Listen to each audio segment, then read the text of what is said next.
time, he became a king by his own hand.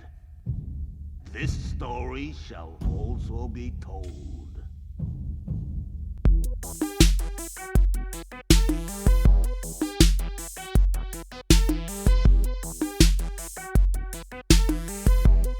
Hey you Stygian Dogs, I'm officially on vacation and the gods decided to celebrate by sending this my way.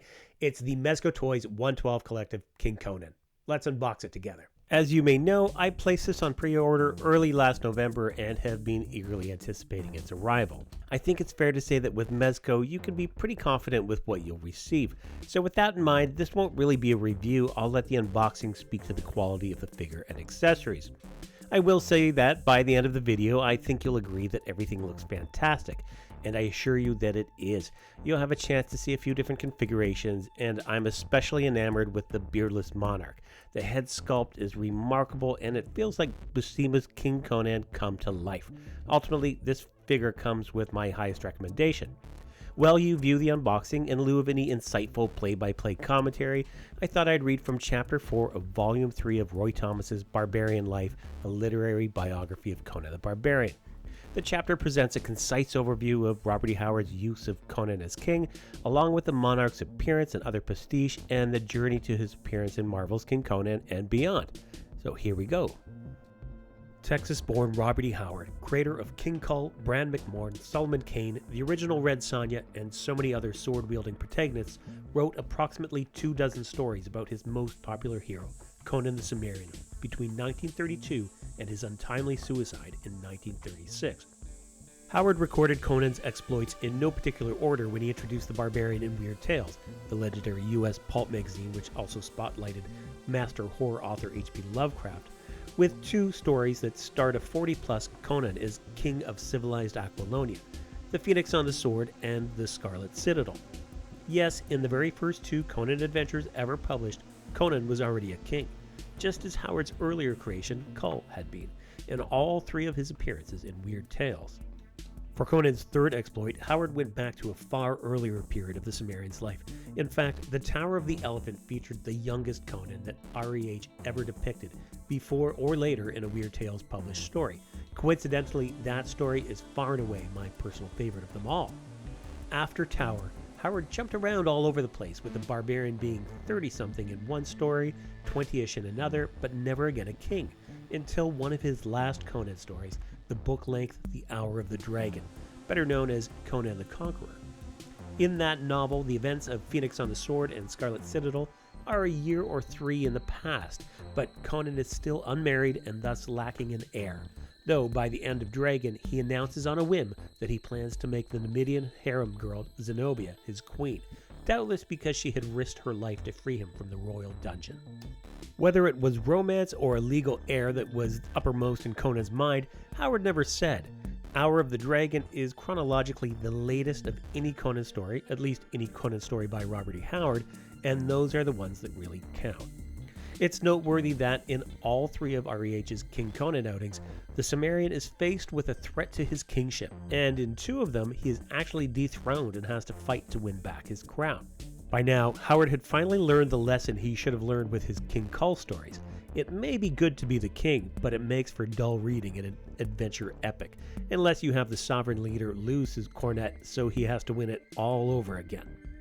The only other hints from REH concerning Conan's monarchical career appear in a letter Howard wrote in 1936 to 2 of his greatest fans, P. Schuler Miller and John D. Clark, wherein he stated that he felt King Conan reigned for many years and was eventually forced into wars of aggression, whatever that's supposed to mean.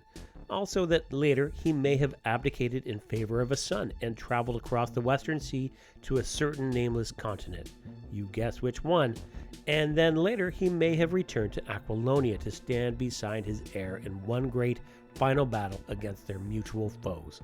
In the years after Howard's death, however, several other writers began to add to the published Conan canon, and it was only to be expected that they'd touch upon his years as a sovereign. In the 1950s, Swedish fan Bjorn Nyberg and noted science fiction fantasy author L. Sprague de Camp collaborated on a novel called The Return of Conan, now generally known as Conan the Avenger, from its late 1960s paperback edition.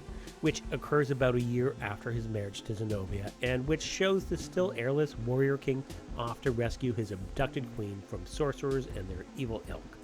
Later, DeCamp and Lynn Carter co-wrote first Conan the Liberator, a novel that details precisely how the Cimmerian usurped Aquilonia's crown from the depraved despot King Tarascus. Then they scribed Conan of the Isles, which picked up on REH's hints to Miller and Clark and told how the Barbarian king abdicated and sailed westward at the age of nearly 70, leaving his son, whom DeCamp and Carter had named Conan, Con for short, on the throne. Still later, DeCamp and Carter wrote a series of 4 connected short stories of King Conan and son locked in final, fatal combat with the wizard Thoth-Amon and other unsavory types. Collected in paperback under the title Conan of Aquilonia, chronologically they fall in between Conan the Avenger and Conan of the Isles. There have been 1 or 2 Tor paperback novels in America written about King Conan as well, such as Conan the Great by Leonard Carpenter, but while some of those may be quite well written, they, if anything, have even less validity than the DeCamp Carter-Nyberg emendations. Myself, I'd put everything about Conan that was not written by Howard himself, and of course that includes the comics and films, in the category of rumors. As a guy named George Lucas, himself a filmmaker rather than a writer of prose fiction, said to me in 1977, "The films are gospel, everything else is gossip." I feel that Conan, Cull et al. Must be treated the same way, except in this case, of course, it's the REH prose that is the gospel. The rest of us are just having fun and or making a buck. In 1979, not knowing I would soon be departing Marvel for the first time, and with Conan the Barbarian and The Savage Sword of Conan riding high as 2 of the company's best-selling titles, I suggested to publisher Stan Lee and then editor-in-chief Jim Shooter that Marvel begin a new double-sized color comic titled King Conan. It was to be one of the few comic mags ever designed to star a hero who was both human and pushing 60 years of age. Working with layout artist John Buscema, I wrote the first 8 issues of King Conan, after which I left both Conan and Marvel for half a decade or so, to write Eric, Son of Thunder, and other non-sword and sorcery comics for DC, as well as Elric of Melniboné for a couple of fledgling comics companies. Before long, King Conan was retitled Conan the King, apparently so that it would be placed near Conan the Barbarian on retailers and wholesalers' lists, and perhaps on shelves in stores that might alphabetize their comics. Ironically, I had originally christened the book King Conan, precisely because at that slightly earlier time, Marvel had wanted the titles of the 2 color Conan books to start with 2 different letters, C and K, so that retailers and wholesalers wouldn't get confused. How rapidly times can change. With that kind of reasoning, one suspects that it's only the larger size and black and white format of Savage Sword of Conan that prevented its being renamed Conan's Savage Sword. And of course, in the mid-90s, Conan the Savage had a very short life on American newsstands, but hey, in alphabetical order. John Buscema and I adapted the 4 DeCamp Carter tales from Conan of Aquilonia relatively intact for King Conan number 1 to 4. They fit perfectly with the double-length size of the magazine. We then segued into 4 flashback issues to tell the story that had been related in Conan the Avenger. Thus it was that by sheer coincidence, more than anything else, when I left Marvel in late 1980, I had adapted every single Howard DeCamp Carter Nyberg Conan story ever written, except for 1 or 2 DeCamp Carter tales, of which I'd been forced to write alternative versions several years earlier because we didn't then have rights to those yarns. John and I did opt for having King Conan bereft of the graying beard and mustache, which DeCamp and Carter understandably gave him in Aquilonia. Neither of us thought our readers wanted to see Conan with a beard. I know I didn't, though I could have lived with it. During the 1979 to 80 period, John and I, with inker Ernie Chan, also did, as Conan annuals, 2 stories called Return of the Conqueror and Pride of the Conqueror, which occurred between the events of Conan the Conqueror and Conan the Avenger. These told how Conan returned to Numidia to pick up Zenobia to be his bride, and had to wrest her from the treacherous King Tarascus, only to have the undead sorcerer Thothalanti from the Scarlet Citadel try to kill them both on their wedding night. At the same time, John and I also adapted the DeCamp Carter novel Conan of the Isles into 3 double-sized chapters intended for publication in 3 subsequent Conan annuals, a year apart. That novel broke easily into 3 parts, at least once I had added a fight with a giant octopus near the end of chapter 1. During a relatively slack period, I dialogued the second and third chapters a year or so ahead of schedule. However, despite the decidedly non-cliffhanger endings of all 3 chapters, then Conan editor Larry Hama decided he didn't like the notion of continued annuals. But rather than shoehorn chapters 2 and 3 into issues of Savage Sword, since chapter 1 had already been printed, he simply opted not to publish them, thereby doubtlessly disappointing readers who wondered how the story came out. There may have been some personal animus toward me involved, since I later learned that Hama bore me a grudge because I hadn't given him more work during his very early days in the comics field. I had merely appointed him penciler of the full book series Iron Fist in Marvel Premiere not long before I stepped down as editor-in-chief. Maybe I was supposed to have adopted him? But perhaps I should thank Larry Hama for not publishing chapters 2 and 3, because that meant that 2/3 of our adaptation of Conan of the Isles was lying around the office for several years, until a later and more inventive editor, Craig Anderson, got the clever idea to publish all 3 parts together as a graphic novel. Although John's and my Conan of the Isles has already been published elsewhere in that form, it is also slated for publication in Marvel's ambitious series of Conan omnibus books begun a year or so back. They make a fitting end to the series as the last stories of Conan ever done chronologically. Well, not quite the finish though. For in the middle 1990s, while writing Conan the Adventurer and Savage Sword, I had a new brainstorm, such as it was. I wanted to continue Conan's life past the events of Conan of the Isles, in a brand new series of tales which took the aged but still virile and still beardless Cimmerian to that nameless continent of which Howard had hinted. There he would encounter a more civilized world than he expected.